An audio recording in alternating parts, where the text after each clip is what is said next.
01 result YouTube ಚಾನೆಲ್ಗೆ ಸ್ವಾಗತ.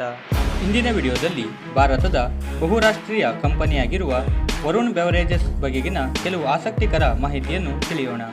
ಕಂಪನಿಯನ್ನು 1995ರಲ್ಲಿ ರವಿ ಜೈಪುರಿಯಾ ಎನ್ನುವವರು ಸ್ಥಾಪನೆ ಮಾಡಿದರು. ಹರಿಯಾಣದಲ್ಲಿ ಇದು ತನ್ನ ಪ್ರಧಾನ ಕಚೇರಿಯನ್ನು ಹೊಂದಿದೆ. ಇದು ಪೆಪ್ಸಿಕೋ ಕಂಪನಿಯ ಜಗತ್ತಿನ ಅತಿದೊಡ್ಡ ಬಾಟಲಿಂಗ್ ಕಂಪನಿಯಾಗಿದೆ. ಕಂಪನಿಯು ಸಾರ್ವಜನಿಕ ಕಂಪನಿಯಾಗಿದ್ದು ಭಾರತದ ಸ್ಟಾಕ್ ಮಾರ್ಕೆಟ್ನಲ್ಲಿ ನೋಂದಾಯಿಸಲಾಗಿದೆ. 2023ರ ದಾಖಲೆಯ ಪ್ರಕಾರ ಕಂಪನಿಯು 16,000 ಕೋಟಿ ಆದಾಯವನ್ನು ಗಳಿಸಿದ್ದು 2,100 ಕೋಟಿ ರೂಪಾಯಿಗಳ ಲಾಭವನ್ನು ಗಳಿಸಿದೆ.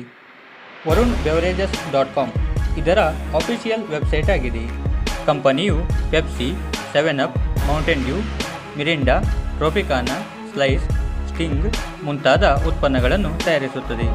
ಕಂಪನಿಯ ಷೇರಿನ ಬೆಲೆಯು ಪ್ರಸ್ತುತ 545 ರೂಪಾಯಿ ನಡೆಯುತ್ತಿದ್ದು ಕಳೆದ 1 ವರ್ಷದಲ್ಲಿ ಹೂಡಿಕೆದಾರರಿಗೆ 10% ಲಾಭವನ್ನು ಗಳಿಸಿಕೊಟ್ಟಿದೆ.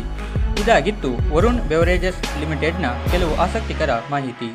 ಇಂತಹ ಉಪಯುಕ್ತ ಮಾಹಿತಿಯನ್ನು ತಿಳಿಯಲು ನಮ್ಮ ಚಾನೆಲನ್ನು ಸಬ್ಸ್ಕ್ರೈಬ್ ಮಾಡಿ ಹಾಗೂ ಹೊಸ ವಿಡಿಯೋದ ನೋಟಿಫಿಕೇಷನ್ಗಾಗಿ ಬೆಲ್ ಐಕನ್ ಅನ್ನು ಒತ್ತಿರಿ. ಧನ್ಯವಾದ.